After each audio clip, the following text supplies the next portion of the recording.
Should be live. Yeah, this thing's recording. Get comfortable. All right, another post game recap. This time, the recap is not even after the game, it's during the game. There's 3 minutes left right now. 119 Dallas, 77 Boston.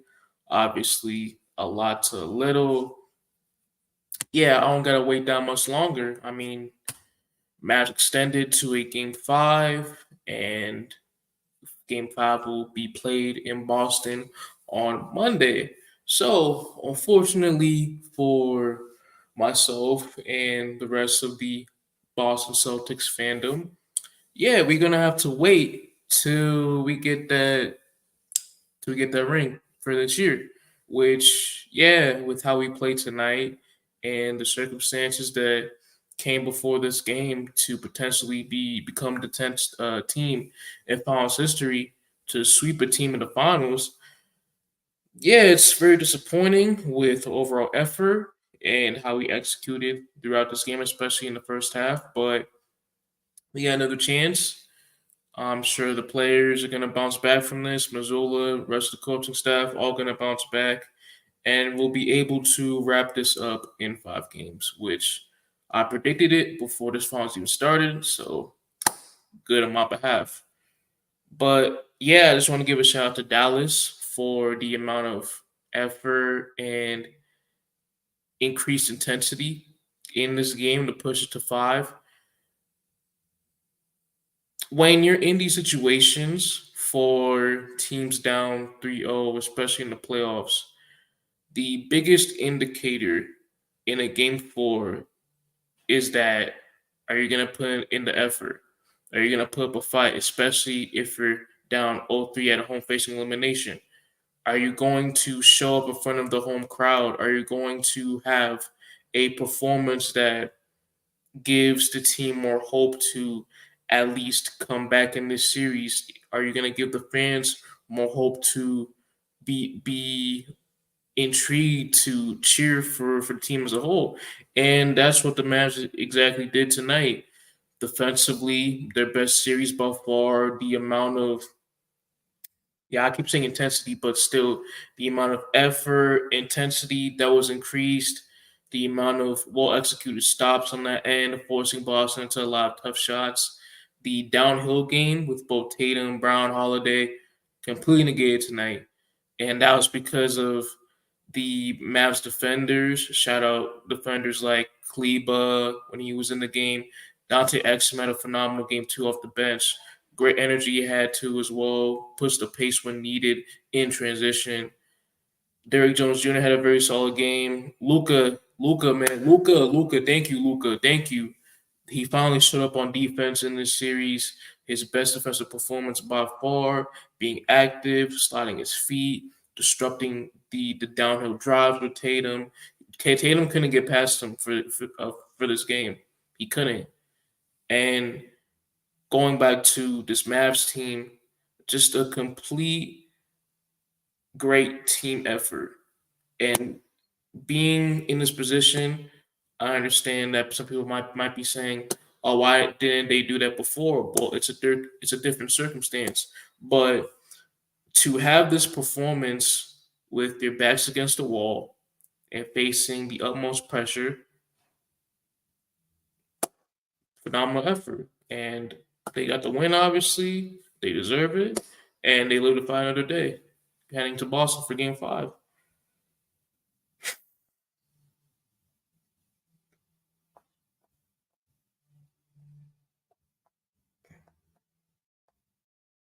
Individual efforts, Luka and Kyrie, minus the 3-point shooting. Another very efficient offensive game shooting wise for the both of them. Two turnovers combined, which is great. Very in sync. Swung the ball a lot. Got easy looks around the rim with Lively and Gafford. They both got the lob game going. And also, what I liked in this game was Jason Kidd allowing Dante Exum to bring the ball up the floor and to not waste even more energy on Luca with his usage rate. So I thought that was a great look for this team moving forward. And with that, and also with the two main guys and Luca and Kyrie being efficient, other players were very solid as well. Derek Lively had another solid game as as a young center. The 19-year-old, if I'm correct, 10 points, 11, no, 10 points, no, sorry, 11 points, 12 rebound game, second straight double double in these finals. The kid's incredible. The kid's incredible. I haven't really talked about his postseason run on this podcast, but being so young that he is and stepping up for this Mavs team when needed the most throughout this entire run, being a great lob threat, being a great defensive big around the rim, rebounding, all the hustle plays, the worth ethic. This kid is going to be an absolute monster. When it came to the draft, I thought with the pick they got him in the lottery, I believe at 14 to take Lively, he was one of my favorite players in this past year's draft. And for him to step up, especially for this team that reached the finals with his young age, is incredible. So I to Derek Lively, I tip my hat off to you. You've been phenomenal. And in the future, you're gonna be even more phenomenal. And especially if he gets a three point game. I saw he hit the 3 point shot in the corner. A good amount of time on that clock too. He shot with confidence as well. So if he's able to establish that 3 point jumper, bro, it's gonna be spooky. It's gonna be so spooky. Very, very spooky, man. So I hope he does it. I really do. I love Lively. I love his game, love his story, especially. And I'm rooting for the kid, man. So nothing more I can say. Again, Dante Exum, very phenomenal game from him. He had the one three in the corner where they waved it off because his heel touched the line. But other than that, great game on both sides of the ball. Tim Hardaway Jr. He got 15 points in 12 minutes. A lot of that came in garbage time, but hey, get them shots up, buddy. You know, I always love a good efficient game from the role players. So I shot him off a little bit too. And I'm looking at the TV right now. I got it on mute. 122 Dallas, 84 Boston is the final score. Third largest margin of third largest margin of victory in NBA Finals history. Jesus, that's bad. That's really bad. I don't think it's going to affect the series that much, but that's not good to have a game like that. Hopefully, Boston will bounce back from that. Kleba, he played 23 minutes, a lot of great work defensively, had 5 points. Yeah, I'm getting don't know if with all the role players big minutes here because of the huge garbage time. But we continue. Gafford was solid, 7 points, 4 rebounds, great defensive work, the ability for him to stay strong within the paint and absorb the contact, the Boston defenders around the rim, taking advantage of the mismatches, the smaller front court with Porzingis again not being able to play in this game. He was available, but coach's decision. Very vague wording with Porzingis. I think with all the stuff revolving around him before it started, I didn't think he was going to play at all. Hopefully, he can play Game 5 to make it easier for us to win that game, but who knows? But again, going back to Gafford, another solid game from him. Derrick Jones Jr., a bit more effective compared to previous games, had 5 points. PJ Washington, other than the trip turnover he had, I thought that was really bad from him. But other than that, he had a decent game, 6 points. Solid defense from him. Just an overall collective great effort from this Mavs team, especially defensively. Hopefully, they can have more of that intensity in game 5. Obviously, you're going to have to factor in that you're going up against a Boston team that's so talented and they're at home, especially. So that might shift against their favor. But if they can keep this defensive worth ethic going, if they can get some type of role player production from a Dante Exum, from a Lively and Gafford, if they can get those secondary players to keep performing well, they can make this a series again.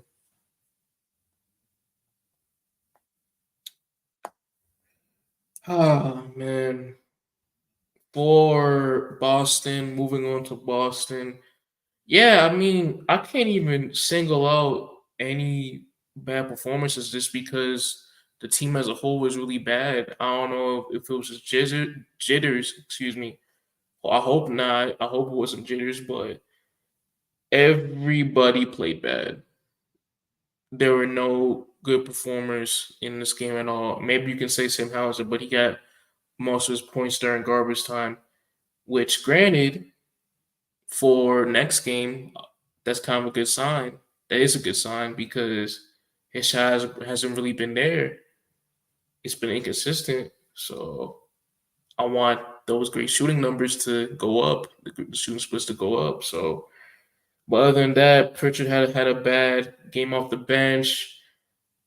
Defensively, he was getting cooked. They were cooking him with the switches, having the big in the low post with Maxi Kleba or Gafford. He had to take the foul. Very well. He put us in a very bad spot. I think moving forward in Game Five, his minutes need to be decreased because of that, and also with all his offense, it's been completely non-existent. His shot's gone. We were getting nothing from him offensively. And when a player like Pritchard, who's 6'1", and I know the season has been the best he's ever had defensively, just again, the huge disadvantage of you being 6'1" and being a small guard while your shot also being broke. There's nothing else you can do as a coach in Missoula, so I expect him to get lesser minutes in next game. Other than that, Tatum played bad, Horford played bad, Holiday played bad, White, Brown, everybody played bad. Except Tillman, defensively. I think Tillman, he had a solid game again, was still being very productive on the switches with Luca. But other than that, I think the amount of breakdowns from Boston's defense, Dallas had a shit ton of points in the paint in this game. Crap ton of them. I um I need the stat pulled up right. 60 points in the paint. 60 points in the paint. That's 24 less, just 24 less than our total points in all four quarters in this game. This completely inexcusable. A lot of the lob passes were clicking with Luka Kyrie and the bigs. A lot of easy buckets to the rim. It just wasn't a good effort defensively. And that doesn't help when you're going 36% from the field and 34% from three. And I know it was way worse in the first half because we couldn't hit a damn shot to save our lives. Complete bricks and contested bricks too. It wasn't even the efficient bricks that we usually want. I'd be way more accepting if the threes we weren't able to make were wide open, which is just shooting to the regression of the mean. But contested shots, forced shots, not being able to get easier looks, it's a little bit of concern. I'll say it's a little bit of concern.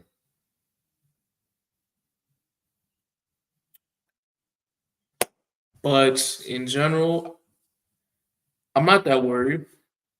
I'm not too worried. The blowout, it looks really poor on our behalf, and there's gonna be a lot of trolls online that are gonna say, "Oh, Mavs are 7-0.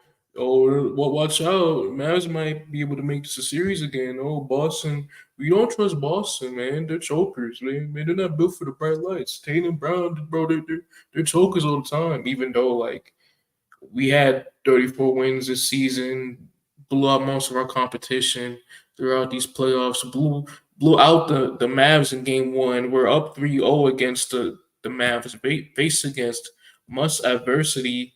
We prevented, albeit it was very self-inflicted with us, but we prevented Dallas from stealing a game at home in the last one in game three to make it a 3-0 series lead. Like, I'm not worried at all. I'm really not worried.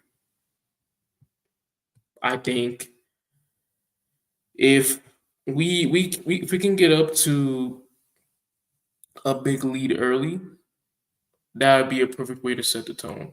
And I don't think that with the Mavs, and especially with them being in that hostile environment, I don't think they'd be ready for that. I really don't. I truly don't. Truly do not think that. Yeah.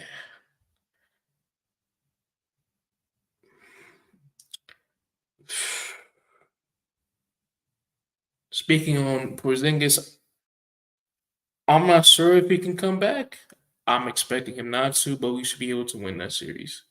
If we can just focus on slowing the pace down, not letting the Mavs get easy looks on, well, because we're not gonna make it harder on them to get easy looks at the basket. With Porzingis being out, they're gonna get easy shots at the rim regardless. That's why they've been so great with their points in the paint in these last two games. It's a given. But if we can just limit their perimeter shooting, have Luka and Kyrie be worn out throughout the game, make their role players uncomfortable shooting the ball, then we'll be fine. Keep keep focusing on maintaining the control of the game. Keep embracing the mentality advantage. Keep just play smart IQ basketball. That's what I'm asking. It's not that hard. We've been doing that for the past three games now. That's why we're up 3-0. It should be over in game five. And I'm gonna say it should be over in game five. Yeah. I wish I had more to say, but I mean, again, it was a blow. It's one of the biggest blowouts in NBA Finals history. So there's really nothing much you can say. We're only at like 17 minutes. This is by far the shortest we've ever had for these finals so far. So yeah, it's unfortunate, but again, we go on to Game Five at home in Boston. The 16-year anniversary of the Game 6 in Boston when we won it in the '08 finals. So it must be a sign from the people above that we're going to pull off the win um this Monday. So yeah, man, I can't wait. But if you guys are still here, thank you guys so much for watching. Make sure to leave a like, comment, and subscribe to our channel. Make sure to follow us on our other social media platforms on YouTube and TikTok, all to handle at Lunch from Debates. And yeah, man, I'm signing off. Game 5 Monday. Let's get the series over with. And yeah, man, I'm out. Peace. Have a good night.